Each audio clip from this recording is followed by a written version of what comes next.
sa mga gustong pumayat dyan, yung umiinom ng celery juice, itong gawin nyo.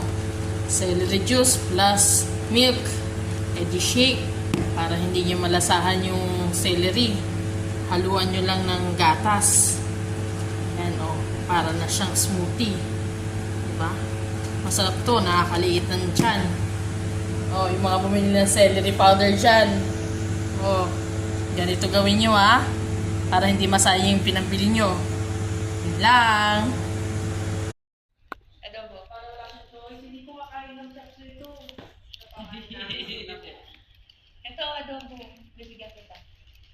Yung chapsay, ano siya? Ano lasa man Parang pa? siya papakin, pero hindi siya masyado pangulam. Hindi siya masyado pangulam. Ang part niya may magkakanin. Oh, ikaw, bata ka. Made in ano tong black garlic na to?